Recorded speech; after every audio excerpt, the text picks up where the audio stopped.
novo emprego, não sei se cada um que vai querer ter esse objetivo aí específico. Então, é para isso que eu estou aqui hoje e espero, sinceramente, perguntem tudo que vocês quiserem. Eu sou uma profissional dessa área, algumas coisas eu faço todo dia, outras coisas eu não faço, então podem me perguntar à vontade também na hora, tá? Mais para o final aqui. Então, vamos lá. Como é que começa esse bate-papo aqui? Compliance. Que negócio tal de compliance? Eu confesso que quando veio o compliance, né, quando começou a ficar comum aí entre os advogados, eu falo, nossa, mas que raio que é esse negócio aí?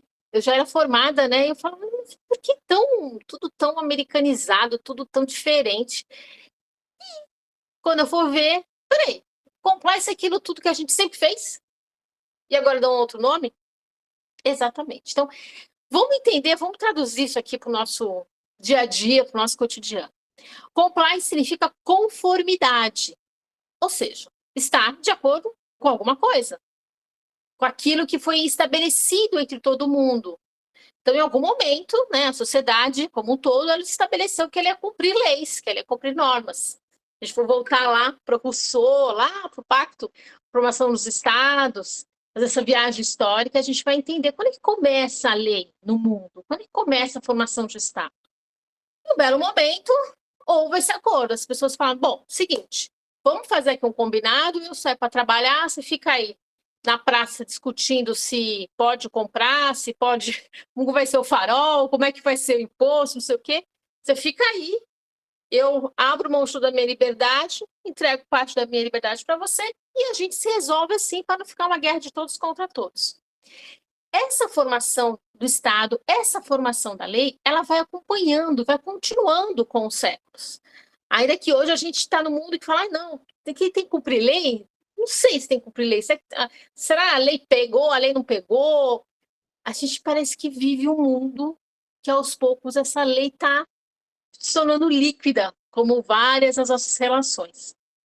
Mas é preciso a gente entender que é compliance, a gente faz essa viagem histórica e entender que em algum momento alguém resolveu, um grupo de pessoas resolveu criar regras e passar a cumpri-las.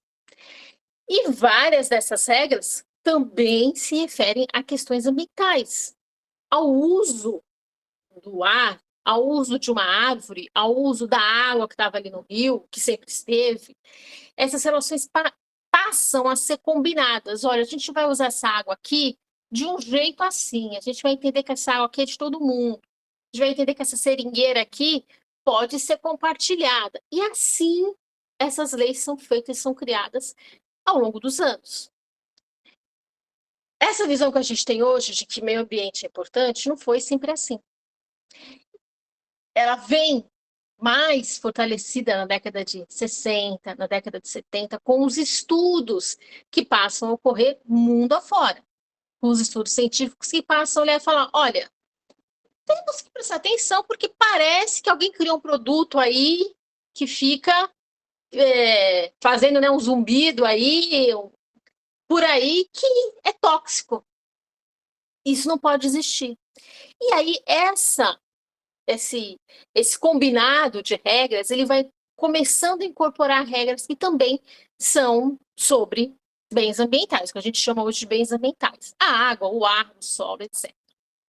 Isso tudo passaram a perceber que era essencial para a nossa vida. Sempre foi, só que agora está na lei. E é por isso que eu falo para vocês que eu tive esse espanto quando começaram a falar de compliance. A gente vai ver a lei aqui.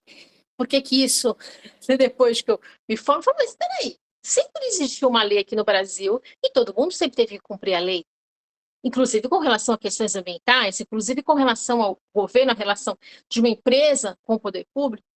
Por que agora aconteceu do nada? Agora esse negócio passou a ser importante?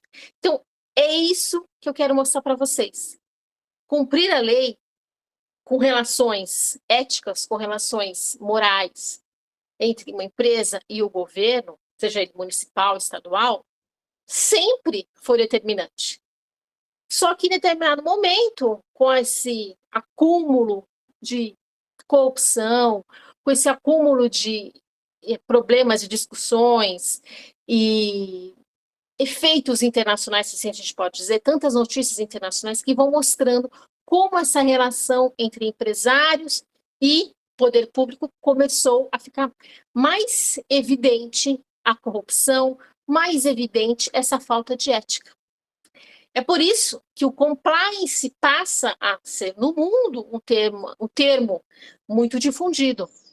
Peraí, agora quer dizer que as empresas estão começando a ter uma multa, começaram a perceber que não é bacana a gente continuar agindo de forma com corrupção, seja ativa ou passiva? Sim. Isso, a gente está o quê? Nos anos 2000. E isso também vem para o Brasil, e aqui no Brasil a gente tem o fatídico ano de 2013, daquelas jornadas de junho, onde as discussões, a participação popular começou por causa dos 30 centavos, né, de uma passagem aqui em São Paulo, mas aquilo tomou proporções gigantescas, mais de 500 cidades no Brasil, e isso vai reverberando em outros países também, começaram a discutir, não, a gente não quer mais corrupção, não, a gente está cansado. Então, tudo que estava aflorado ali, aquela participação popular que não vinha, começou e se destacou muito no ano de 2013, fruto de várias sucessões, de questões políticas anteriores e etc. Então, esse termo compliance, ele passa a ter um destaque no Brasil a partir desse aflorado, digamos assim, né, por essas participações populares, por todas essas manifestações populares, e a gente tem no Brasil, então, a lei do compliance, a lei anticorrupção. E aí, novamente, eu falo para vocês, quer dizer, antes podia fazer corrupção? Antes podia descumprir a lei? Não, nunca pôde, nunca. E o Brasil, vocês vão acompanhar isso, como isso ainda é necessário. Parece que eu tenho que ter sempre uma lei que fale o que eu tenho que fazer. Ah, então já não teve a tragédia de Mariana, eu tenho que falar que eu não posso matar as pessoas? É, tem que falar. Então vai lá, faz outra lei falando que agora não pode matar as pessoas se você construir uma empresa de mineração. Então, essa cultura é importante que a gente entenda. Isso no Brasil, e isso também existe em outros lugares do mundo. A gente está aqui no workshop internacional. E nessas relações com o Brasil, talvez fique mais evidente, mas isso passa a ser um fenômeno mundial. O mundo está olhando, a gente teve escândalos lá na Itália, em tantos países, Estados Unidos, enfim, o mundo começa a olhar para isso e falar, bom, peraí, eu, empresa, eu não quero mais, eu não posso mais me relacionar com o governo de uma forma promíscua, de uma forma sem ética, sem padrões de transparência. O mundo começa a olhar para isso. Então, esse termo compliance que vem lá dos Estados Unidos começa a ser, o que a gente tem mais ou menos hoje de ESG, assim, né? Difundido pelo mundo. E aí o mundo, os profissionais começam a falar, bom, peraí, o que eu tenho que fazer agora? Aí fica um desespero, né? Na área do direito, os escritórios passam a ter esse nicho.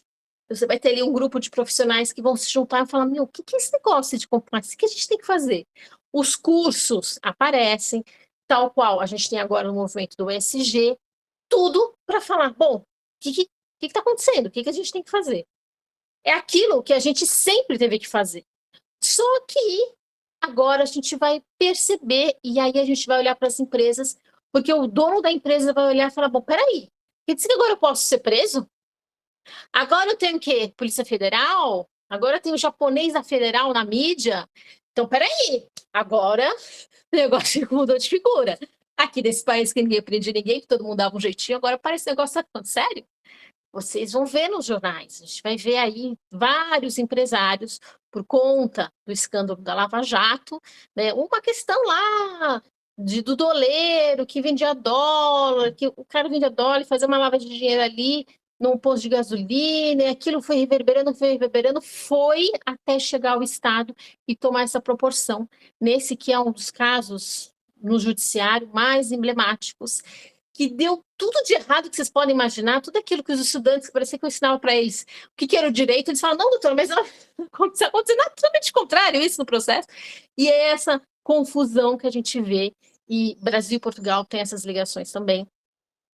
Então, é dentro desse universo em que a lei estava lá, sempre teve, não era cumprida, não era olhada, mas agora as empresas passam, principalmente os CEOs, os proprietários das empresas, aqueles que sempre tiveram certeza que nunca ia acontecer nada, Agora eles passam, então, a serem presos, a pagarem multas milionárias, e aí todo mundo fala: "Uau, espera aí, é compliance. Cadê o compliance? Eu quero compliance". Então, o que que é esse compliance? Compliance nada mais é do que você ter uma empresa em conformidade com a lei, você tem uma instituição em conformidade com a lei, uma ONG, o que for. E aí a gente tem que olhar também para a cultura, seja eu volto a forçar esse ponto da cultura, porque ele é, assim, a cereja do bolo para a gente entender muita coisa. Sem isso a gente não avança, sem ter essa compreensão internar mesmo para a gente aqui, olha, como é a cultura desses países, desses lugares que trabalham, como que eles trabalham. E aí, então, eu vou dar um exemplo pessoal. Eu trabalhei sempre desde os meus 13 anos dentro de uma empresa da família. Quando eu resolvi montar a minha, claro, eu já tinha uma certa, entendi algumas coisas, não tinha tanto medo, né? Fui lá, montei. Já formada em direito. E eu lembro que eu vou lá, faço lá o contrato, e como é agora, uma coisa é ser advogado, você está fazendo para alguém, outra coisa é você ser a dona da empresa.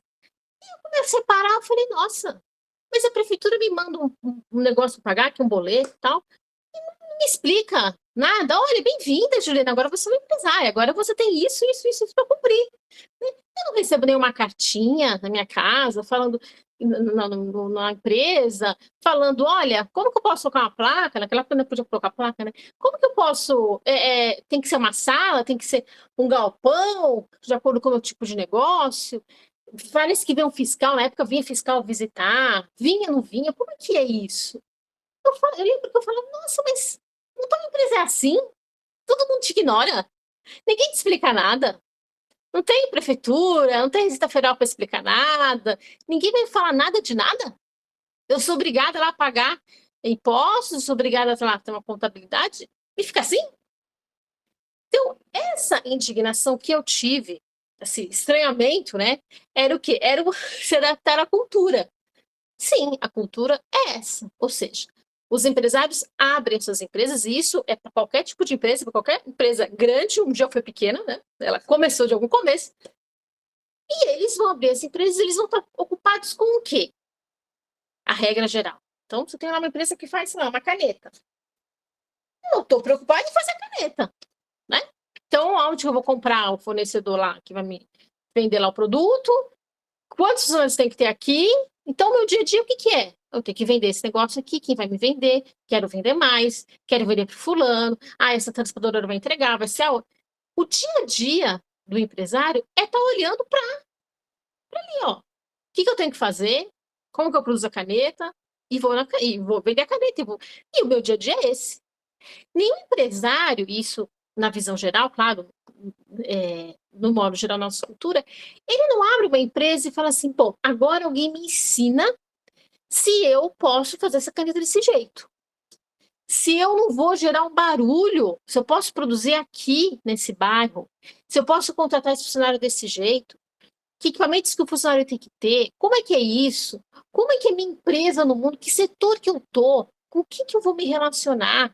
Qual que é a função da caneta na vida de uma pessoa? Ou seja, entender leis tributárias, leis ambientais, leis urbanas, leis de comércio nacional, internacional, ética, etc. O profissional, ele não está olhando para isso. Ele nunca olhou para isso. Isso, genericamente, não existe. Ele está focado ali em produzir. Por que que ele criou? Ele não está querendo saber, ai, o que que eu tenho que fazer, o que eu não tenho que fazer. É por isso que, quando a gente tem no Brasil, na segunda década aí, dos anos 2000, o advento da lei anticorrupção, o advento da lei do compliance, fica todo mundo achando meio estranho. Fica todo mundo achando, por que negócio é esse? Eu não sei, não entendo. Ah, negócio de rico, porque quanto custa esse negócio aí? Não sei como é que faz. Ali na esquina não tem nenhum advogado fazendo isso, tem uma consultoria em todo lugar. É algo realmente rebuscado. É algo realmente que exige um baita trabalho. Você entender que tipo de empresa é, o que ela pode, o que ela não pode fazer, quais as leis que se aplicam nela, quais os impactos que ela gera. Isso tudo é compliance ambiental. Então, aqui, ó, o ponto a ponto, fazer um diagnóstico, olhar para essa empresa, ou um diagnóstico ainda maior, olhar para o setor em que ela está presente e estabelecer ali, olha, você vai ter que cumprir essas metas aqui, você vai ter que se adequar à lei desse jeito, e acompanhar tudo isso ao longo do tempo. Esse é o trabalho do compliance ambiental. É para isso que toda essa nomenclatura aqui estrangeira, todo esse trabalho de milhões, eu diria, né, porque é muito trabalho, foi aí para o mundo e ainda está no mundo cada vez mais presente, porque a gente ainda não tem essa cultura dentro de nós. Quando eu digo nós, eu digo ONGs, entidades, empresas, bancos, instituições. Quando a formação de uma empresa, ela não está olhando para tudo isso, como que eu posso ser, o que eu tenho que fazer, ela ainda não tem essa cultura. Se tivesse essa cultura, o compliance talvez nem existisse, né? Existiria talvez uma atenção ali, uma lei ou outra. Mas como nós não temos essa cultura em geral, a grande maioria das empresas, das entidades, precisam ter esse funcionário, essa consultoria que eu coloquei, né? O que é, quem que faz o quê, quanto custa isso? Para quem quiser fazer uma compliance ambiental, precisa se recorrer a uma empresa de consultoria. O preço vai variar de acordo com o tipo de empresa. Precisa ali essa empresa de consultoria ou buscar advogados especializados nisso, que vão ter o quê? Aqueles outros técnicos para olhar para o tipo do setor. Então, fabrica caneta? Tá bom. Eu posso comprar caneta de quem? Ah, vamos lá olhar esse fornecedor. Esse fornecedor tem trabalho escravo? Vem da onde essa empresa? Qual que é todo o seu segmento? Precisa olhar para toda essa cadeia. Então, o compliance ele vai identificar todas as relações pessoais, jurídicas, comerciais, com todos esses elos. Isso é, em palavras gerais aqui, o que é o compliance. E aí, vamos então, eu até deixei aqui pontuado para vocês, a lei, acho que está no outro, no anterior, mas vamos deixar aqui, a gente continua daqui.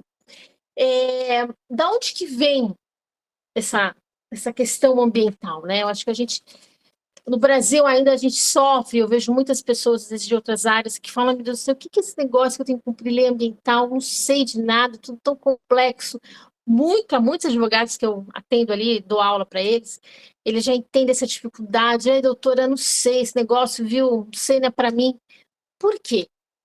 Porque a gente ainda vive esse descompasso entre uma lei, que eu coloquei aqui para vocês, a Lei de 81, que é a grande política nacional do meio ambiente. Imaginem, de 1981, que é uma lei super avançada, digamos, para os padrões atuais. Uma lei que já vai explicar o que é poluidor pagador. Uma lei que é lá que a gente vai pegar a responsabilidade dos bancos. É lá que está o ESG, está lá na lei de 81. É lá que está o compliance, está tudo lá. Ou seja, as obrigações que aqui no Brasil precisam ser cumpridas estão lá. Aí, se você quiser olhar para os outros países, também, de forma muito semelhante, você vai encontrar leis em outros países falando o que é uma poluição, quem é um poluidor, estabelecendo todas essas regras, até porque eu estou falando de algo que não tem fronteira. Eu estou falando de meio ambiente. Então, a árvore lá na Amazônia não sabe. Você está na Venezuela, está no Brasil, o oceano não sabe. Olha, eu cheguei agora no porto. Agora as águas aqui de Fernando Noronha. Não, o oceano é o oceano, o ar é o ar. Então, naturalmente, a gente precisa ter regras comuns. A gente precisa ter um olhar para isso tudo de forma muito comum. No Brasil, então, eu tenho lá essa lei vem de 81, que depois ela é, digamos assim, aceita e em conformidade ainda mais pela Constituição de 88. A Constituição de 88 é o marco do nosso país. Então, tudo começa ali, se a gente pudesse dizer de maneiras gerais, tá? Então, portanto, todas as leis, as obrigações que a gente tem hoje, elas sempre existiram. Então, pense aí numa empresa que tem 40 anos, uma empresa que tem há 20 anos, há 10 anos, há 30, 20 anos, 5 anos. Ela sempre teve que cumprir a mesma lei. A lei já está aí, a lei não mudou. O que acontece é que vamos dizer assim, a lei pega no Brasil, os deveres ambientais pegam, né, aos poucos. Então, a gente sofre no país ainda essa efetividade, a gente chama da Constituição.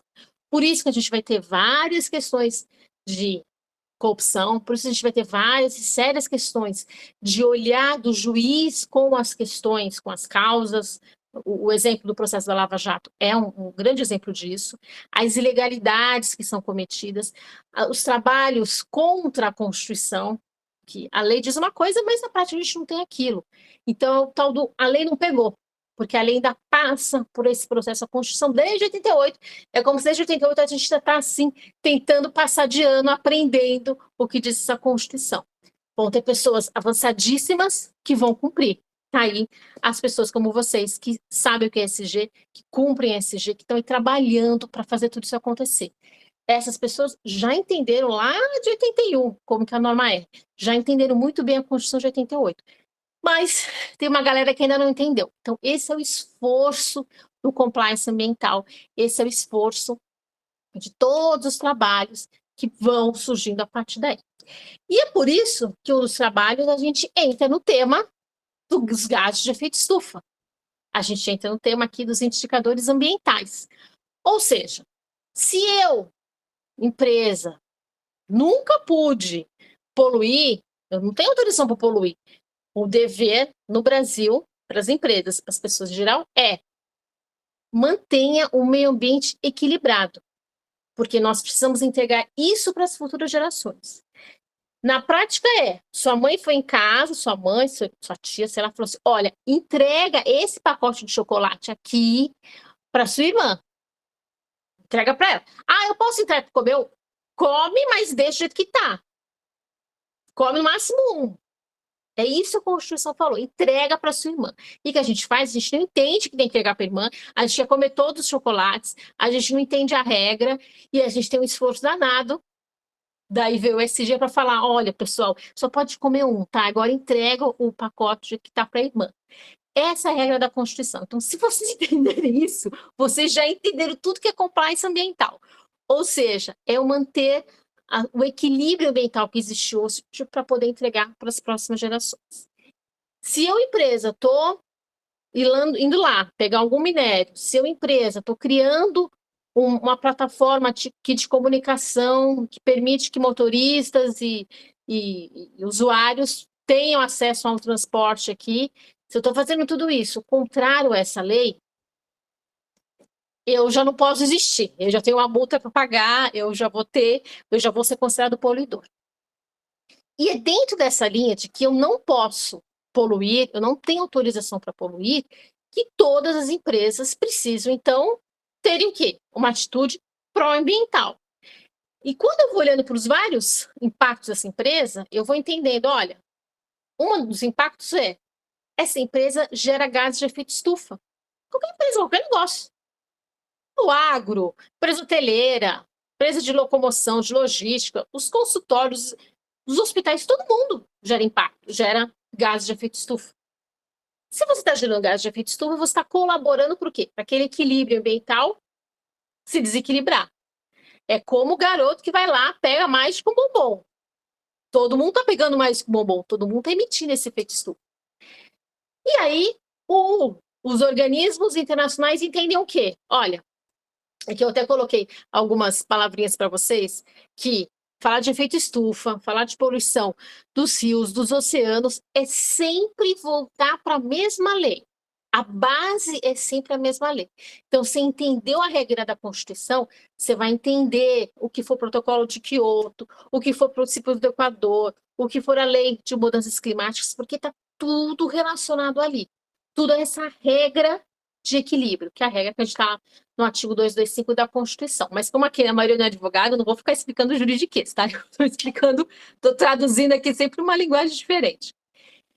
Então, quando a gente tem olhando lá para os gases de efeito estufa, se as empresas emitem e colaboram para esses efeitos estufa, estão colaborando por quê? Para que aquela temperatura ultrapasse, para que os gases de efeito estufa, para que a temperatura do mundo ultrapasse. Se está ultrapassando, já não está mantendo o equilíbrio ambiental. Então, qual que é o acordo mundial que se fez? Vamos estabelecer aí um padrão para todo mundo saber, todo mundo vai caminhar junto, a gente só vai aumentar 1,5 grau a temperatura. Essa ordem, esses acordos não estão dando muito certo, que as sucessivas COPs, sucessivos acordos mundiais dos países. E você vai para o básico. Peraí, se eu não posso emitir, eu, país, só tenho que emitir até tanto, então primeiro eu tenho que saber quanto que eu estou emitindo, né? E é para saber o quanto que eu estou emitindo que eu vou fazer uma lição de casa.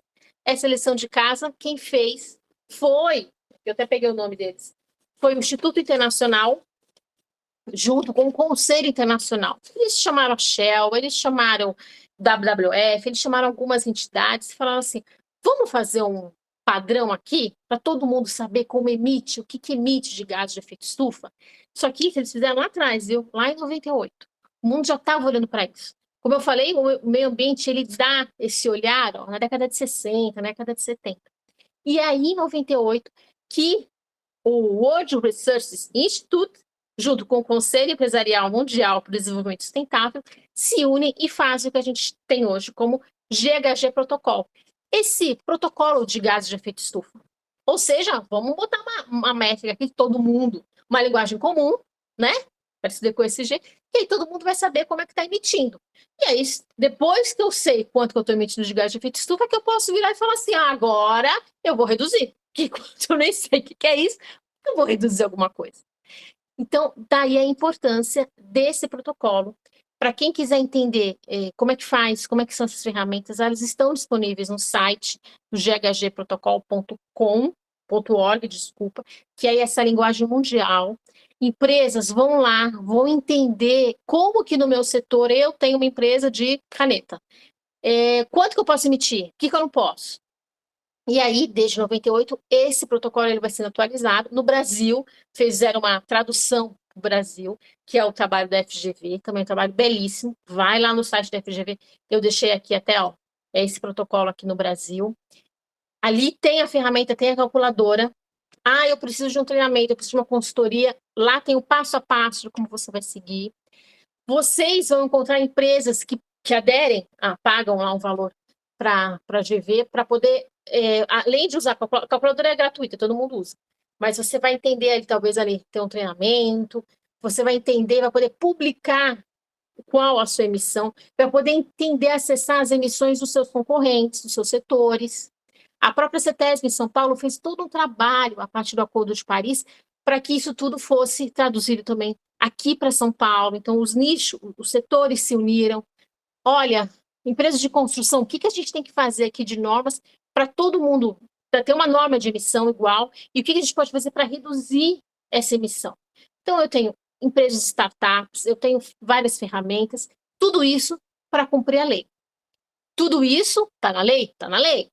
Mas no Brasil parece que a gente tem que ter cada lei para cada ponto, né? Olha, quem está trabalhando aqui em São Paulo, na Zona Norte, cadê a lei de emissão daqui? Parece que a gente tem que ter sempre uma lei, aí não tem a lei, tem que ter a fiscalização, mas a lei não pega. Então a gente vive um país que parece que esse negócio é tudo muito abstrato, né? Ah, é efeito estufa, sei lá, meu, não sei o que é isso, não me interessa. O fiscal veio aqui, não veio, então tudo certo, vou continuar. Portugal, a gente já tem um critério, né, um olhar maior, porque é um país menor, é um país que isso vai pegar, digamos assim, de outro jeito. Mas o que eu quero deixar aqui para todos vocês é isso, olha, existe um acordo mundial, esse acordo mundial é um grande esforço para que essas emissões reduzam, elas só podem acontecer a partir do momento que a gente sabe quais são as emissões, portanto, a partir do momento que eu tenho esse inventário de gases de efeito estufa da minha empresa e como que eu vou me relacionar com o poder público, para que o poder público me ajude a reduzir, para que eu tenha, de repente, incentivos e assim sucessivamente, se não tiver esse diálogo entre poder público, empresa e esse consumidor final, que tem que entender como é que tudo isso funciona, quanto custa esse negócio da média, como que eu vou mudar minha empresa, que impacto que eu estou gerando, e que participação que eu tenho nisso tudo, a gente não vai avançar. A última análise feita do protocolo de GHG pela Fundação Getúlio Vargas teve até essa análise. Se vocês forem acessar lá o site, vocês vão encontrar. Ainda está difícil ter esse diálogo. O agro, que lidera as emissões de gás de efeito estufa no Brasil, ele ainda está com muita dificuldade. A grande maioria dos empresários do agro, eles não conseguem ver a coragem desse diálogo de todo mundo. Porque, afinal, o planeta é de todo mundo, isso é um problema de todo mundo, mas que vai afetar uma empresa ou outra de acordo com o seu setor. A minha sugestão é, entendam isso. Entendam que setor que vocês estão, que setores que vocês vão atender. Como que está a casa do vizinho lá? O que o vizinho está fazendo? Como que ele está emitindo esses gases? Como que ele está fazendo essa avaliação? E a partir daí, façam essa conexão mundial para entender quais empresas podem te ajudar a reduzir esses gases.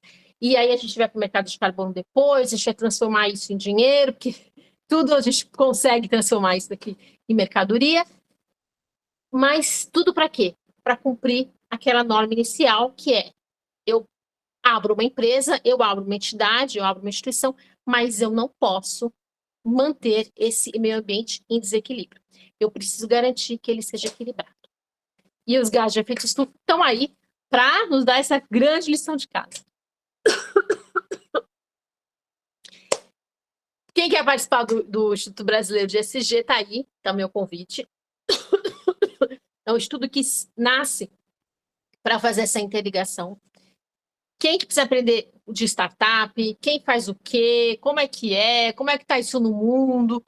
O Instituto é esse grande hub que está aberto para todas as empresas, feito por profissionais que têm essa missão com a efetividade da norma.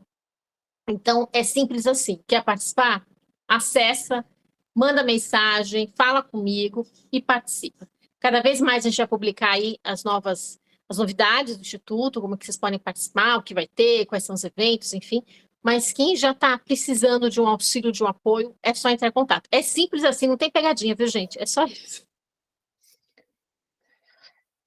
Ju, eu queria voltar um pouquinho lá atrás, quando você estava falando sobre as leis, né, para a gente lembrar algumas situações que têm acontecido aqui no Brasil e tem chamado bastante atenção da gente, né?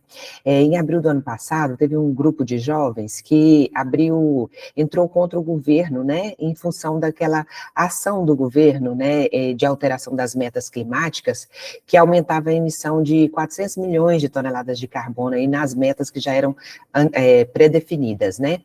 E, inclusive, nessa semana, né, o novo governo já até fez uma mudança e já fez a retomada dessas metas. Eu queria, assim, entender, né, que, porque, por exemplo, uma das coisas que foi dito na mídia é que essa ação, ela continua, né? Apesar do governo ter voltado, a ação continua. E caso seja provado que teve danos ambientais com essa atitude, né, eu queria entender aqui para a gente o que pode ser, que pode acontecer com os responsáveis políticos, né? E como é que você avalia esse precedente, né, que é uma ação desse tipo, que é de um cidadão comum, de um grupo de pessoas comuns, né, que entra contra o governo, o que uma ação desse tipo pode impactar em ações contra empresas privadas, por exemplo, né? Até quanto isso impacta e até onde vai a responsabilidade organizacional sobre o não cumprimento da Lei 12.187, que você comentou ela aí anteriormente? Bom, então vamos lá. Para a gente poder entender isso, a base é sempre essa mesma base. Eu não posso montar uma empresa. Eu já falei de empresa, então eu vou deixar empresa, mas qualquer setor, tá? E que essa empresa retira esse equilíbrio ambiental. Ela provoca emitir gás de efeito estufa, ela ou toda a cadeia dela, né? Esse protocolo ele é importante porque ele vai medir tanto a cadeia, o que a empresa está produzindo e está emitindo, o que ela está, até mesmo a energia elétrica que ela compra, né? Que ela vai utilizar, também tem uma emissão, e a cadeia inteira, de onde ela comprou, o funcionário que foi lá agora comprar o almoço ali, pegou o carro, foi lá comprar o almoço, voltou, foi lá no correio, tudo isso está medindo. Então, todo esse protocolo de GHG vai medir tudo. Eu, empresa, que eu estou fazendo qualquer coisa disso, eu não posso emitir, eu tenho que ter uma atitude do tal do carbono zero, ou seja, o que eu emito, eu compenso. Por quê? Porque a regra é para todo mundo manter esse meio ambiente equilibrado e entregar ele para as futuras gerações.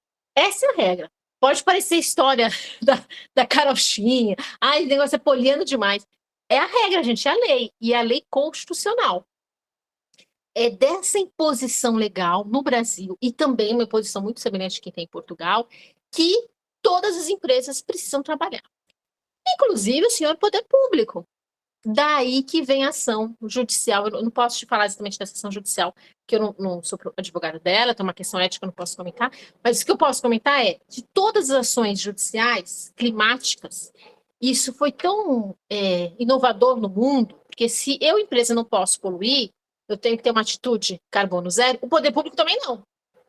Então, senhor poder público, o senhor me dá um jeito aí, porque está muito sol, está muito quente, está tendo uma enchente. O que o senhor tem que fazer? Ah, o poder público tem que fazer assim. Ele tem o dever. E da onde nasce esse dever? No nosso Brasil nasce. Não só na nossa Constituição, mas de vários protocolos e tratados internacionais. O poder público tem o dever de garantir para a Juliana e para todo mundo aqui que ela saia na rua e não seja atacada por uma enchente, a gente pode dizer, de tudo que envolve uma enchente. Eu tenho que ter o meu direito de livre de ir e vir. Eu não posso sofrer esse sol, eu não posso sofrer essa poluição demais. Eu tenho o direito de não sofrer isso. E é com base nesse direito que as ações, que a gente chama de ações climáticas, estão indo para o mundo inteiro. Teve até um livro aqui, eu até separei aqui um livro de um colega meu, do Gabriel, o que fez um grupo de profissionais pelo mundo inteiro. Se uniram e começaram a mapear todas essas ações. Isso virou um livro, esse livro é publicado no Brasil, publicado em espanhol, inglês e português. E aqui vocês têm simplesmente todas as ações. Vou até mostrar aqui, ó. Tem uma tabela com todas as ações climáticas pelo mundo, ou seja, todos os profissionais que estão fazendo isso que eu estou comentando aqui para vocês, da pergunta que você fez. Então, olha, que país que tal, que tribunal que tal, que tá, quando é que foi feita, assim, 2019, qual é o nome do caso, quem que pediu, que onde que foi, o que eles estão pedindo, e todos eles vão partir dessa regra geral que eu estou falando para vocês. Então, o Estado tem o dever de garantir que a Juliana sai na rua e não tem um sol escaldante sobre ela. Por que ele tem esse dever? Ah, agora o Estado virou Deus, né, Juliana? Como que ele vai garantir o seu sol, sua chuva? Que negócio é esse? Que negócio é esse? Porque aí eu volto lá nessa lei que você acabou de mencionar aí, que é a Lei de Mudanças Climáticas, que inclusive é o primeiro país do mundo que faz a lei, é o Brasil, e fala o seguinte: dados científicos mostram que o país sim, o planeta sim vai superaquecer, mas ele só vai superaquecer porque ele tem ações humanas também. Então, são ações humanas, ou seja, as empresas que vão produzir e emitir mais gás carbônico, a indústria do agro, todas, hoteleira, logística, vocês podem imaginar, todas as ações humanas, mais as ações que naturalmente já seriam da natureza, né, do planeta. É por conta dessa soma dessas duas ações que nós temos mudanças climáticas, nós temos esse aumento de temperatura. Isso é o que está na lei, isso é o reconhecimento científico. Então, se a ciência já falou assim, filho, a culpa é sua também. Então, qual que é a regra? Você, empresa, tem a responsabilidade nisso de baixar essas suas emissões. Enquanto você não fizer isso, se o Estado também não fizer isso, todos nós temos o dever de ir ao judiciário e falar, juiz, coloca uma ordem aí para o poder público fazer o que tem que fazer. E aí, quais são essas ordens? Olha, aí é a ciência que vai mostrar. Então, se o cantor lá da música, como exemplo que eu dei outro dia, não pode ficar pegando jatinho e fazendo show em qualquer lugar. Se ele for fazer isso, vai ter que compensar. O Estado, da mesma maneira. O que o Estado tem que fazer para evitar as enchentes? Ah, tem que construir piscinão, tem que construir isso. As startups estão aí para mostrar o que tem que ser feito. A tecnologia está aí para mostrar o que tem que ser feito. Então, é dentro dessa lógica, entenderam? Dessa lógica que os jovens e todos o que vocês quiserem podem demandar sim contra o Estado para que os juízes deem essa ordem. O problema nem todos os juízes estão entendendo isso. E aí a gente fica na mão do judiciário, é muito triste. Então, qual que é a minha percepção, respondendo a sua pergunta? Eu espero que a gente não tenha mais ações climáticas, que esse livro aqui, ele não exista mais, ou se ele for existir, ele vai fazer uma relação de mediação. Ele vai mostrar quais os acordos feitos, como que a empresa tal conseguiu sentar na mesa com a empresa tal, com o Estado e tal, e eles reduzirem por si só essas emissões. Essa é a minha perspectiva. E eu trabalho todo dia para que isso aconteça, estimulando a mediação, explicando. O mundo também está olhando para isso, que é a busca do consenso. Eu espero, sinceramente, que a gente atinja a esse nível, mas a gente sabe que a gente ainda não atingiu, e isso é muito triste. Por outro lado, eu coloquei até aqui na apresentação, esqueci de falar para vocês, uma sentença de uma juíza que ela obriga a Vale a fazer o compliance ambiental. Então, isso tudo ainda passa pelo judiciário, que são pessoas, como todos nós, que estão ainda entendendo tudo isso. Obrigada, Ju. Gente, eu Imagina. quero falar que nós estamos abrindo aqui para as perguntas, viu? E a gente está deixando aí também para vocês o QR Code, né? Para vocês lembrarem de responder a pesquisa de satisfação. Nós vamos intercalar também, a Sara está na fila, a Patrícia. Ione, é com você. Obrigada, Juliana, pela apresentação. Obrigada aos colegas aqui também no chat que fizeram muitas contribuições.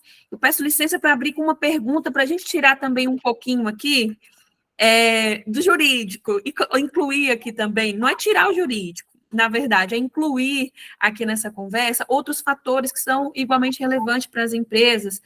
E eu gostaria de pontuar muito rapidamente, Juliana, sobre a questão da competitividade, né? Da importância também de mensurar os impactos negativos das organizações, especialmente no que diz respeito ao ambiental, e o apoio que isso dá na competitividade das empresas, né? Eu queria que você comentasse um pouquinho em relação a isso, e pegando um pouquinho dessa deixa também, né? Como que o relatório de sustentabilidade, ele acaba por ser também esse grande contributo para que as empresas possam também entender não só como uma questão de compliance, mas também como um fator de velocidade para a sua organização e, claro, né, também alimentando a competitividade. Queria que você comentasse um pouquinho sobre isso e pedir para os colegas levantarem a mão. Eu vou seguir aqui, após a resposta da Juliana, com aqueles que estão na lista em primeiro lugar, tá bom? Olha, como você mesmo disse, né? A partir do momento em que eu tenho uma empresa do setor de combustíveis e eu publico o meu relatório, meu protocolo lá, meu relatório dos gases de efeito estufa o que eu estou fazendo, o que eu estou emitindo, qual é o meu inventário, como que eu posso colaborar, eu estou de olho no meu concorrente. Porque às vezes eu estou no mercado de frações, né, de centavos ali. Então, eu posso aumentar um pouquinho o meu lucro, eu posso diminuir, eu estou ali trabalhando, olhando para o meu concorrente. Se eu estou vendo que o meu concorrente está fazendo um relatório, eu vou querer saber quanto que ele conseguiu reduzir esses gases de efeito estufa. Porque eu estou ali com a minha competitividade, né? Ali, pau a pau. Tecnologia que ele está usando, também quero essa tecnologia.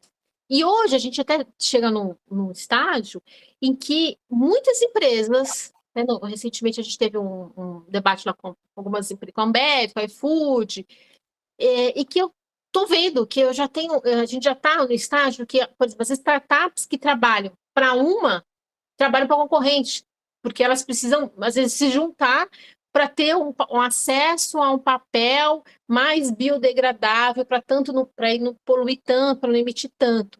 Mas aquela startup só consegue produzir o papel biodegradável se for em grande escala. Então, nós somos todos concorrentes, vamos todo mundo comprar junto? Então, eles acabam fazendo isso. A gente já chegou nesse estágio de cooperação, se a gente pode dizer assim. Mas é claro que se eu estou num trabalho e que eu preciso, estou ali produzindo algo, eu estou de olho no meu concorrente, o que ele está produzindo melhor, maior ou melhor que eu quero sempre estar à frente, eu quero conquistar o meu mercado. E se esse estar à frente envolve reduzir os gases de efeito estufa, envolve apresentar um relatório mais adequado, é isso que eu vou fazer.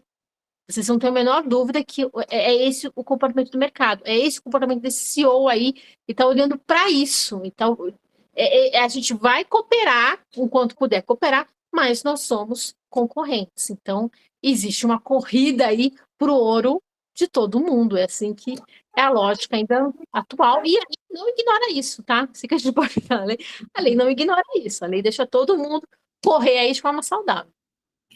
Perfeito, Juliana, obrigada. Obrigada aos colegas que continuam mandando mensagem. A Patrícia, ela fez uma pergunta no chat, mas também levantou a mão. Patrícia, se você preferir fazer por voz, tá bem? A sua pergunta, este é seu momento. Pode perguntar.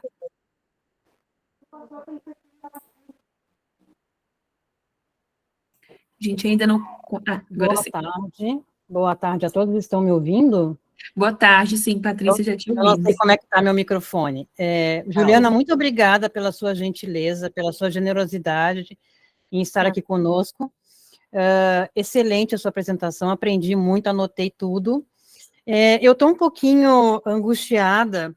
Eu tenho uma amiga de curso que fala que ela vive uma ansiedade uma ansiedade climática, né? Eu sou uma ansiosa climática, eu moro no Rio Grande do Sul, tu pode entender como é que como é que está o estado emocional de quem mora no Rio Grande do Sul, tá?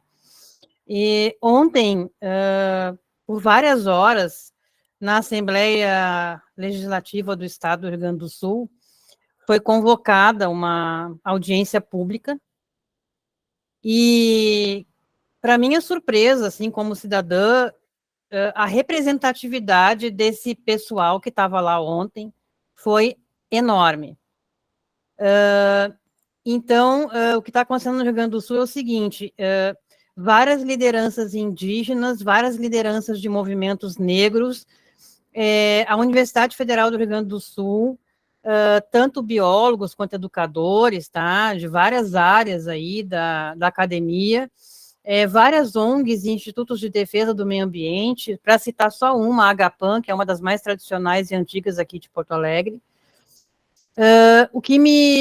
Eu tenho 56 anos, então me surpreendi que grande parte da audiência eram de pessoas muito jovens, tá, na faixa dos 20 anos ou menos. Um dos movimentos, por exemplo, foi fundado por uma menina, uma jovem adolescente que começou a fazer um protesto durante a pandemia, e esse movimento hoje conta com 30 membros e já está se espalhando pelo Brasil. Os escoteiros, grupos de escoteiros aqui de Porto Alegre estavam lá presentes, e a fala mais emocionante para mim foi de um menino de 9 anos de idade que falou, ele estava na mesa, ele deu a sua contribuição e ele foi um dos articuladores do movimento de ontem, tá? Esteve presente o governo federal, através de uma representante, que fez uma apresentação bastante, como é que eu vou dizer, técnica, tá? Uhum. Então, não mobilizou muito meu coração. Foi uma coisa bem técnica. Vamos fazer isso. Inclusive, tem representantes no governo federal que são políticos nos quais eu confio, e até já votei, porque morei em Brasília há mais de 30 anos, tá? Eu confio nessas pessoas que estão lá e eu vou e tenho conexão com elas e estou cobrando, né? Estamos de olho. Mas a minha pergunta que estava no chat era sobre duas coisas. Esses movimentos que estão vindo de baixo para cima, que estão vindo da sociedade e que pretendem pressionar as autoridades, sejam elas governamentais ou não, porque também tem autoridade em outras instituições aí. Mas, enfim, e ao mesmo tempo a gente vê no mundo, pipocando aqui e ali, os movimentos anti-ESG. Então, eu queria a tua visão, da tua experiência, da tua expertise, como é que tu vê esses dois movimentos que, para mim, parecem que vão se chocar a qualquer momento, né? Eu me preocupo muito com a parte dos políticos, né? Mais de 30 anos em Brasília, eu aprendi a desacreditar nos políticos, mas a gente precisa deles, a gente precisa do legislativo para fazer as coisas, e a Assembleia Legislativa do Estado aqui está de parabéns, porque ela abraçou, ela recebeu esses movimentos, tá?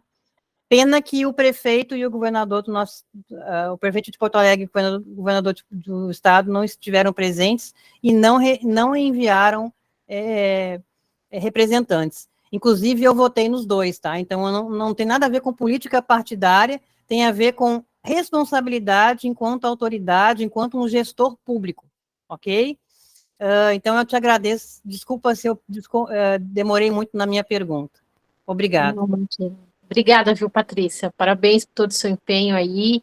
Minha solidariedade a todos vocês, aos amigos do Rio Grande do Sul, que é um estado avançadíssimo em questões ambientais. Então, eu espero fortemente que vocês consigam, todos nós juntos, consigamos atenuar todo esse sofrimento, viu? Bom, o que eu espero disso tudo? A participação popular, ela é fundamental. Se a gente for fazer um inventário aqui de quantas ações, quantas leis vieram a partir da participação popular, do envolvimento popular, a gente começa lá com o Chico Mendes, né? E vai. Eu espero sim que tudo isso cada vez mais se traduza em efeitos práticos de grandes frutos para todos nós. Eu tenho certeza que isso vai acontecer. E ainda que venha políticos, os políticos eles vão se alternar no poder, isso é natural, mas o que nós, enquanto sociedade civil, precisamos ter essa noção é que a gente não consegue fazer tudo em todos os lugares de forma privada. Então, eu não consigo falar assim, a partir de hoje, eu, Juliana, quero um bairro muito mais saudável. Então, eu vou plantar todas as árvores, eu vou fazer o que piscinão. Não, eu tenho um limite enquanto privado. Eu preciso do apoio, do olhar do poder público. Se eu vou plantar uma árvore na rua, essa árvore passa a ser gerida pelo poder público. Então, percebam que, por mais que a iniciativa privada queira fazer, ela precisa do poder público. Não adianta a gente achar que, com dinheiro eu vou fazer tudo. Não vai. Você precisa, sim, ter esse olhar, por mais que você seja uma pessoa que tenha esse olhar coletivo. Eu preciso eu preciso tocar aí essa esfera pública. Quanto aos inimigos do ESG, acho que o mundo já mostrou que, ao longo dos anos, que a gente está caminhando cada vez mais para uma proteção ambiental eficiente. Então, se hoje vai chamar ESG, amanhã vai chamar BHY, o nome que derem para isso, não importa. Importa que essa proteção ambiental, ela tende a permanecer sim. Não tem como a gente se esconder disso. Eu entendo que os movimentos contra esse ESG, eles têm vários fatores envolvidos, mas, acima de tudo, a gente está aqui para entender todo mundo, né? A gente está aqui na sociedade do consenso, como eu falei para vocês, eu trabalho com os advogados, sou mentora deles, para que eles trabalhem com consenso, para que eles evitem, como eu falei, né? Eu não quero mais livros de litigância, eu quero livros de consenso. E é para isso que a gente está trabalhando o dia inteiro, e é esse o mundo está respirando nesse sentido. Eu acredito que é isso que vai continuar, que vai permanecer, ainda que demore, sabe? Ainda que a gente vai ter sempre idas e vindas, isso faz parte, a dialética faz parte do nosso movimento, não tem como evitar, né? Obrigada, Juliana. Nós tivemos aqui uma colega a perguntar o nome do livro. Se você puder, por favor, repetir o autor. A organização é do César Rodrigues Garavito. O nome é Litigar a Emergência Climática. Está lá no meu Instagram também, se alguém quiser acessar, @Juliana Torres na web. Tá? Como eu falei, ele é uma publicação internacional. E aqui é muito interessante, ó. No final, vocês têm todos os profissionais, o currículo deles. Vocês podem ter contato com todo mundo aqui, olha. Quem está falando, professor de ciência política na Universidade da Noruega. Aí o outro, diretor executivo do Instituto Justiça Open Society. Aí vocês vão ter todos os profissionais que estão trabalhando nessa litigância climática, que são os autores dos artigos daqui, e isso tudo pelo mundo inteiro. É um grupo mundial que se juntou. Então, é muito interessante, viu? Vale a pena, quem quiser. Perfeito, obrigada, Juliana. Nós tínhamos aqui o Paulo conosco, eu não sei se ele está aí ainda, ele levantou aqui a mão, não sei se abaixou. Continua aqui conosco? Sim, estamos. Paulo, pode fazer a sua pergunta. Eu espero que a minha pergunta contribua um pouco com a discussão anterior, porque eu quero falar um pouquinho de greenwashing, tá? E quero dizer que o ESG se formou a partir do movimento da criação dos ODS, em que os CEOs foram convocados e eles começam a culturar que se tiver o aquecimento, eles vão correr muito risco com os investimentos deles. Isso que se chama ESG e se trouxe isso para a governança. Mas o que eu queria colocar aqui é que porque o protocolo tem sido usado como ferramenta e não certificações e nem relatório de sustentabilidade, porque infelizmente exageraram nos relatórios de sustentabilidade, foi para o marketing e aí criou-se o greenwashing, né? Dizia-se que fazia, não se fazia. É o caso da Vale, é o caso de etc, etc, etc. Mas o que eu queria falar para vocês é o maior greenwashing que existe, que é aquele que os países, desde as primeiras COPs, os países do mercado europeu, principalmente, porque os Estados Unidos vem engateando atrás, está mais teimoso que nós para entrar no SG, eles se comprometeram a pagar as compensações daquilo que eles fizeram, e até hoje não o fizeram. Os nossos governos têm cobrado, desde a COP de 2004, 2000 todas elas, e essa é, para mim, o maior greenwash que existe. Né? Então, eles não pagam aquilo que... E aí, como só nenhuma grande vantagem, nós, como temos um grande pulmão no mundo chamado Amazônia, isso é o olho de todo mundo. Então, nós estamos fazendo o nosso dever, turbilhou esse semestre aqui no Brasil, e nós estamos começando a entender e fazer o nosso dever. Tá? Mas nós temos aqui uma situação parecida, que é a situação da Mata Atlântica, que está devastada, e isso é a consequência que está acontecendo no Rio Grande do Sul também. O aquecimento é um ano de temperatura alta, e o ESG vai ficar, ele vai continuar, não vai trocar de nome nenhum, certo? Ele foi a incorporação da questão ambiental, depois da questão social, depois da desenvolvimento socioambiental, e agora se monetizou, porque quem não fizer o dever de casa não vai receber dinheiro dos investidores. Mas o que eu quero colocar, quando eu comecei a fazer meus primeiros cursos, minhas pós-graduações, diziam que era só das empresas. Os governos vão ter que entrar nessa linha, eles vão pagar caro. Eles não têm responsabilidade social, tá? E aos poucos isso aí vai incorporando e vai aculturando.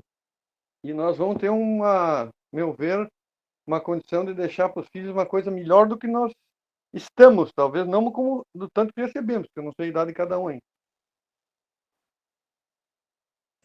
Obrigada, Paulo, pela sua contribuição. Está sempre com a gente nos workshops. Obrigada por mais essa sua fala e a contribuição conosco. Juliana, você quer comentar?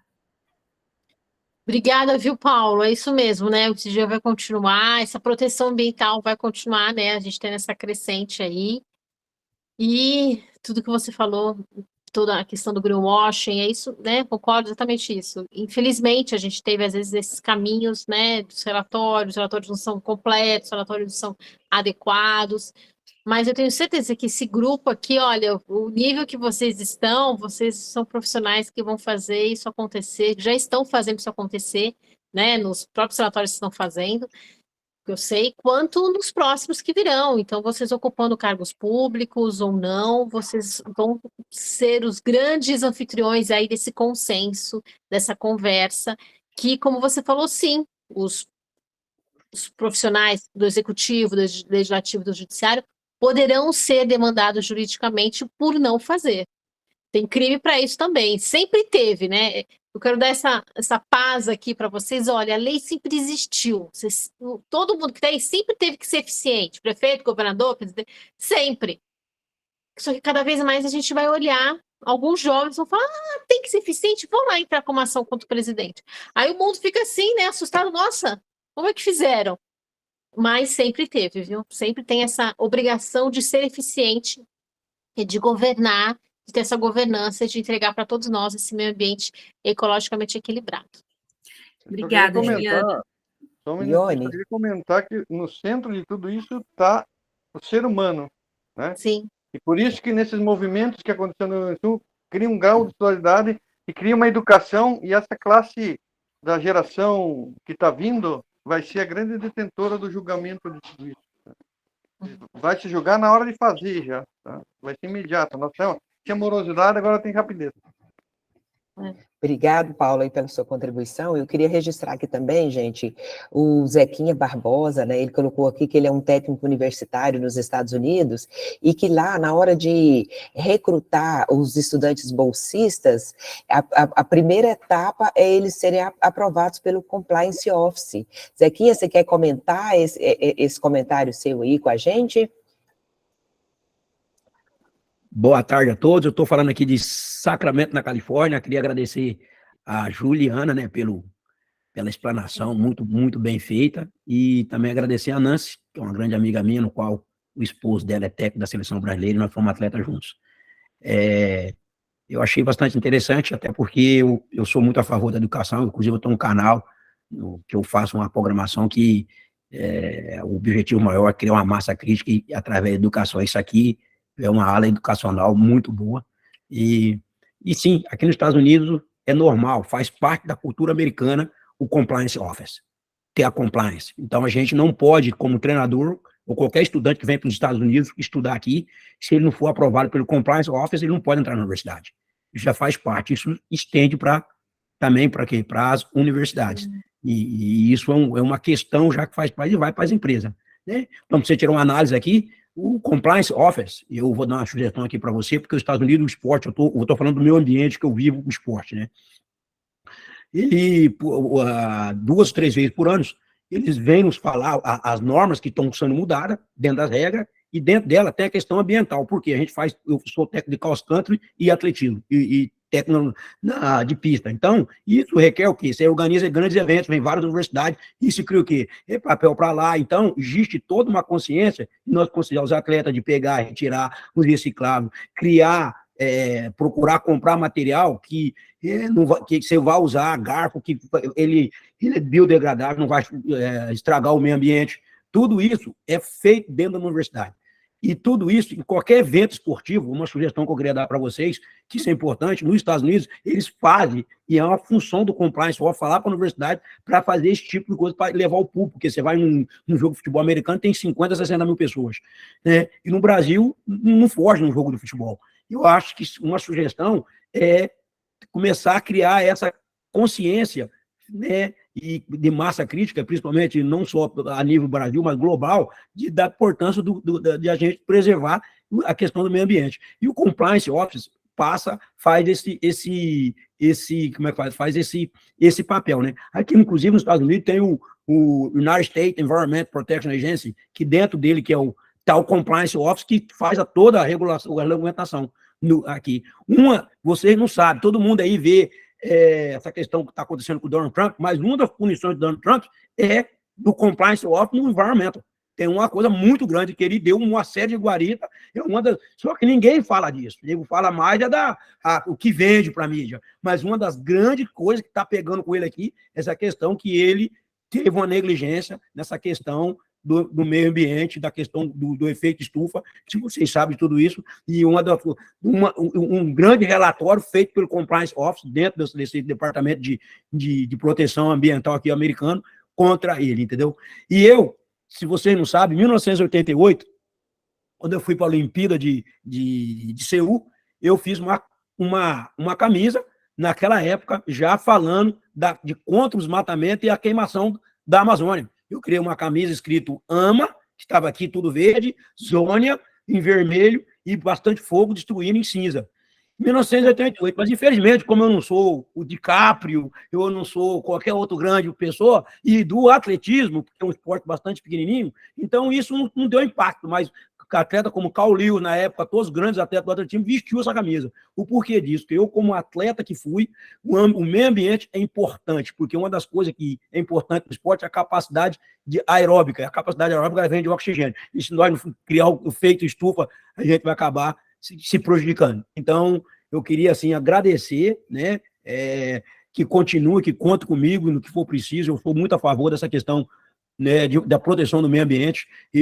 Até porque eu estou envolvido com essa nova geração, trabalhando com jovens e procuramos, dentro da universidade, nos eventos, fazer esse grande papel que é criar essa massa crítica, essa consciência educacional da importância da preservação global do meio ambiente, e Compliance Office é bastante importante. Isso eu acho que tem que dar uma sugestão para levar para os eventos esportivos no Brasil, dentro do futebol, porque aí você cria uma massa crítica no público que automaticamente vai entender o valor do Compliance Office e, consequentemente, vai começar também a pressionar as empresas. Foi o que a nossa amiga Patrícia falou aí, que tem que vir do público. Quando vem da gente, a coisa muda. Eu acho que tem que partir da gente, não pode deixar pelo político, porque eles são business, eles são só um negócio. E a gente está preocupado. Obrigada, viu, Zequinha? Obrigada pela contribuição, excelente contribuição. Depois você deixa no chat aí, né, o contato das suas redes aí, que pediram aí também, tá? Juliana, você quer comentar sobre o compliance aí na parte de esportes?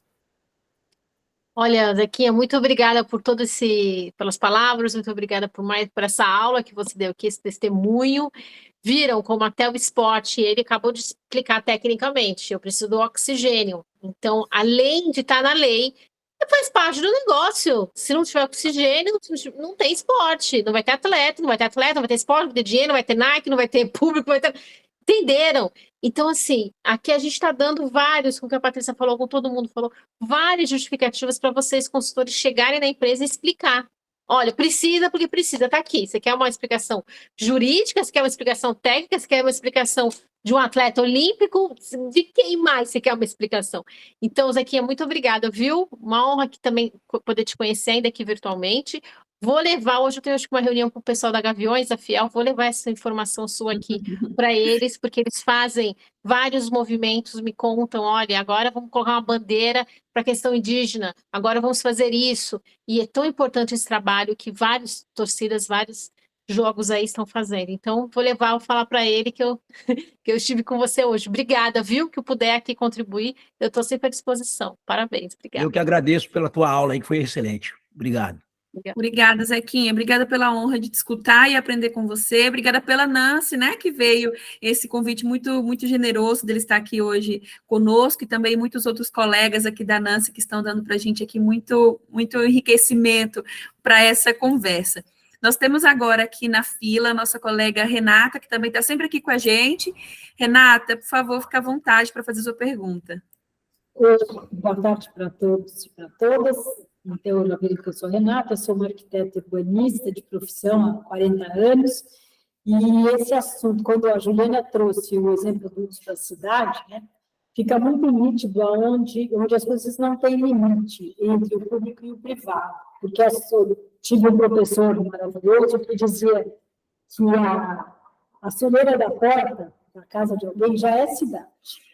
Então, tudo que a gente faz, quando a gente acha, mas eu estou resolvendo na minha casa, eu estou fazendo no meu espaço de trabalho, isso tudo tem que ser visto nesse alcance maior de ser compartilhado. Quer dizer, essas ações precisam trazer mais gente, mais profissionais, mais leigos, mais pessoas que se engajem nessa ideia, porque uma construção, um projeto define especificações que terão consequências numa obra, assim como a obra que vai adquirir materiais para uma construção, para um design, pode ser um objeto, um desenho de objetos, móveis, edifícios, escolas, hospitais. Então, cada passo desse, cada tomada de decisão ao longo do processo de projeto vai ter esse impacto. E vai ter um impacto maior de tudo isso na maneira como isso vai ser usado. Então, a nossa responsabilidade de quem projeta tem sido muito ampliada sobre as condições de manutenção, ciclo de vida, isso já faz anos, desde 2012, eu lido com o tema do ciclo de vida dos materiais e sistemas, mas isso ainda é uma coisa que parece coisa de gente de outro planeta, quando a gente comenta isso, porque vai custar mais caro. Vai. Mas, se não custar mais caro em dinheiro, vai custar mais caro em vidas. Vai custar mais caro no pior oxigênio, vai custar mais caro no próximo ciclone e tudo o que acontecer. Então, eu acho que essa visão, que a gente, no fim, cruza essas leituras de vida, ou de cada um, do tipo de trabalho de cada um, e a gente vai chegar todo mundo no mesmo lugar. Se a gente não se mexer agora, e sempre, a gente não vai conseguir fazer isso, que é um compromisso nosso com as outras gerações também. Então, muito obrigada pela oportunidade de participar, de escutar tudo que a Juliana falou e de ter uma participação aqui num depoimento, assim, num singelo depoimento sobre o assunto. Obrigada, Renata. Porque é uma das grandes indústrias, os segmentos fortíssimos da emissão de gases de efeito estufa é a construção civil direta e indiretamente. Obrigada, Renata. Juliana, esteja à vontade para comentar. Depois nós temos aqui o colega Reginaldo para fazer uma pergunta, e talvez tenhamos aqui um tempinho para mais umas 2 perguntas, então os colegas que quiserem ainda fazer mais alguma pergunta para a professora Juliana, por favor, levantem as suas mãos, tá bem? Juliana, você quer comentar? Eu só quero agradecer, Renata, prazer te conhecer, viu? Essa luta aí contra essa luta, não essa luta, né, mas esse trabalho tão desafiador de compatibilizar o urbanismo, a arquitetura, a construção, é um grande desafio para todos nós. Então, assim, só nos resta nos dar as mãos, porque isso tudo é como uma construção conjunta, né? Obrigada, viu? Prazer te conhecer. Pessoal, eu queria reforçar aqui com vocês, para vocês lembrarem aqui que nós temos o QR Code aqui, tá? Para vocês avaliarem o encontro, tá? É muito importante para nós, a gente já passou aqui mais de 70 pessoas, nesse momento a gente está com 36 e nós só temos 2 respostas ainda lá na pesquisa de satisfação. Então, a gente precisa muito que vocês respondam a pesquisa de satisfação. Tem mais alguém na fila? Isso, temos o Reginaldo agora. Olá, pessoal, tudo bem? Olá, Reginaldo. Antes de mais nada, queria agradecer a possibilidade de participação. Eu sou engenheiro agrônomo, moro no Mato Grosso. Queria fazer um comentário primeiro e depois a pergunta direto para a professora. Professora, tá, Juliana? Estou te chamando de professora. Desculpa que eu tô com mais um participante lá, tá? Uma mocinha. E bom, futura geração. Nós, como indivíduos, somos mais sensíveis a uns assuntos do que a outros assuntos, né? Em relação a isso, a gente consegue transferir essa individualidade, essa sensibilidade que nós temos, também para a cabeça de um magistrado, Juliana, um juiz, querendo ou não, uma pessoa que tem por obrigação, o core business dele é seguir a Constituição. Mas nós sabemos que é uma pessoa ali, inclusive passível de engano e de erro, julgando um assunto que envolve, geralmente, somas muito grandes de grana envolvida. A minha pergunta é bem direta. A gente está passando por um momento agora que a gente está vendo muitos entendimentos da parte jurídica, da parte da justiça, dos julgamentos que estão acontecendo, que acabam se desconectando do senso comum. E aí, claro que senso comum, cada um de nós, de repente, pode ter um diferente do outro. A minha pergunta é bem simples. Pela tua experiência, você acha que a tendência disso é voltar para mais próximo do senso comum? Então, digamos assim, o ladrão ser preso, o não pagador de impostos ter uma condenação, seja para reposição do dinheiro público, ou seja para o impedimento das suas atividades. Ou você acha que o que está acontecendo pode piorar? Então, assim, a pergunta é, pelo seu entendimento e experiência, você acha que esses entendimentos que fogem ao senso comum tendem a piorar, ou a tendência é que voltem mais próximos para esse bom senso, digamos assim? Olha, sua pergunta é quase futurologia, né? Peraí que eu vou abrir um baralho aqui para ver o que vai acontecer no futuro. Bom, vamos lá. Existe uma tendência da lei não existir mais. Isso talvez a gente vai ver em alguns próximos séculos, não sei. Essa é a tendência. Então, por isso que você vai ter cada vez mais caminhar para essas regulamentações suprapartidárias, supranacionais. Então, eu vou ter cada vez mais os acordos, eu vou ter uma empresa agindo com um instituto que agindo, às vezes, com alguma questão ali. Elas vão criando as suas próprias leis. Então, talvez haja essa tendência de que eu não precise mais de uma lei falando que você tem que fazer o que você tem que fazer. Você naturalmente vai fazer.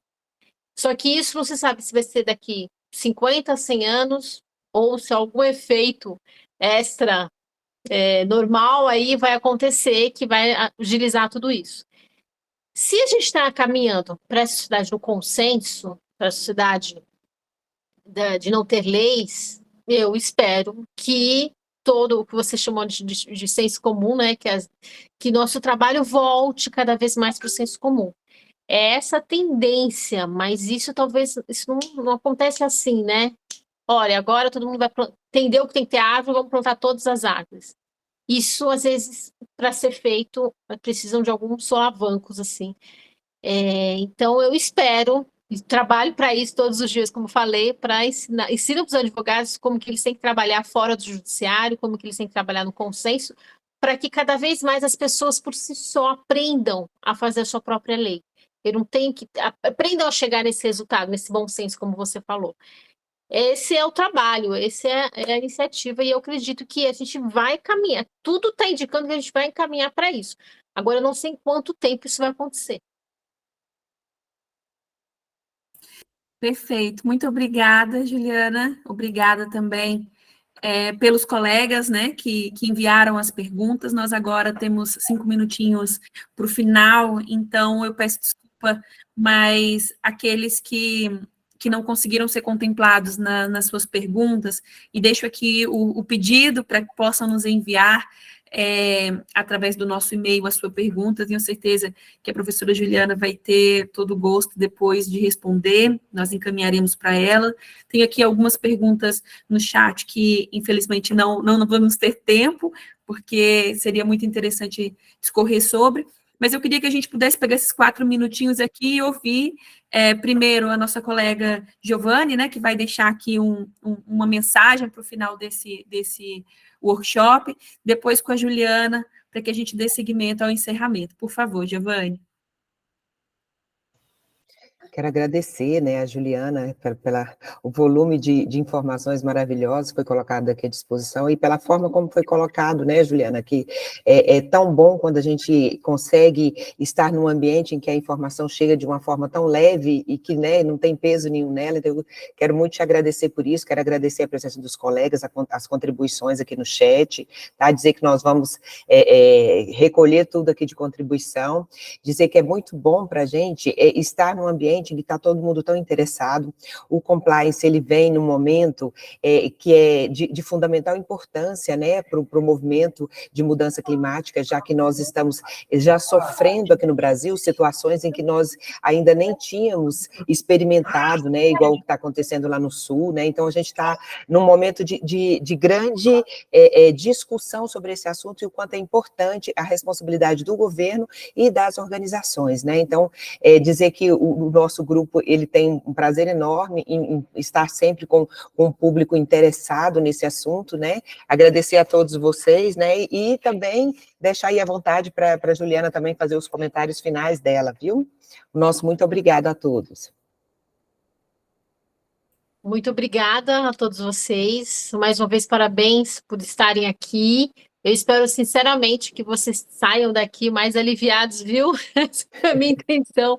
Mas calmos, vamos lá, tá todo mundo aprendendo a fazer junto, todas as iniciativas são novas, modernas, isso já existe, já é uma realidade. A gente viu aqui, como eu falei, olha, o Zequinha falou, a Patrícia falou, todo mundo falou aqui, o nosso amigo Reginaldo falou, como essas iniciativas vêm de vários lugares, temos várias motivações aqui para a gente fazer, para a gente acompanhar, para a gente caminhar por essa sociedade, né, de padrão ali de qualidade ambiental, um padrão mais saudável cada vez mais, e eu coloco aqui, estou aqui à disposição do que vocês precisarem, lá no meu Instagram também tem algumas informações, se isso for útil, e, por favor, entre em contato, porque ele é a pessoa que fala, eu quero aprender mais, eu quero saber mais, fale, só a gente tem essa união aqui entre todos nós, e essa partilha de saberes que a Ione, que está capitaneando, todos vocês aqui do grupo, estão fazendo isso tão bem. Eu acredito sinceramente que esse é o caminho da gente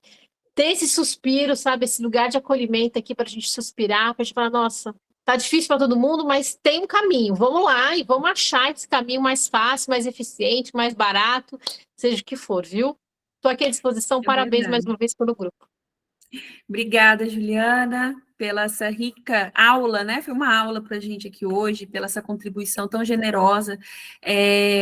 Que foi partilhar dessa reflexão, né, que nos deixa aqui, nos levar para casa e refletir também nas nossas atitudes humanas, né, e comum do dia a dia, em como nós podemos contribuir com essa temática. Quero agradecer a todos os colegas que estiveram conosco, a gente ainda tem aqui uma audiência boa, interessante, né, e estejam sempre à vontade para participar dos próximos eventos, dos próximos workshops. Esse espaço aqui é um espaço de partilha mesmo, é um espaço onde você tem essa oportunidade de colocar o seu ponto de vista, né, respeitando sempre o espaço dos demais colegas. A minha colega Giovanni já inseriu aí o link da avaliação, já fez o pedido também para que vocês possam avaliar e possam conhecer mais sobre o grupo através do nosso site, GTPSG, também do LinkedIn, Grupo de Trabalho e Pesquisa SG, e também do nosso Instagram.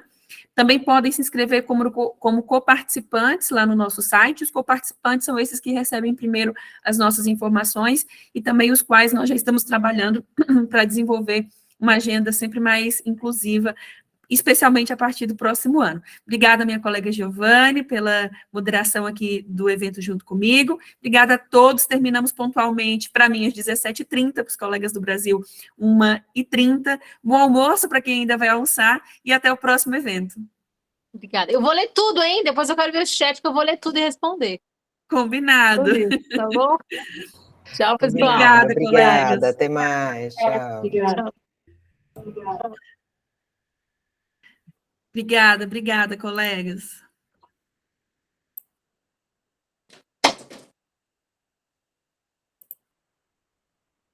Faltou uma foto, hein? Pois é, faltou a foto, né? Eu faço uma foto das nossas gravações. Ah, tá bom. Obrigada, Nancy. Tem perguntas que não foram respondidas, também no final. Também temos. Obrigada, gente. Juliana, show de bola. Vou falar contigo quando eu tenho melhor voz. Ok? Obrigada. Tá bom, obrigada. Obrigada, Patrícia. Obrigada, Reginaldo, Paulo.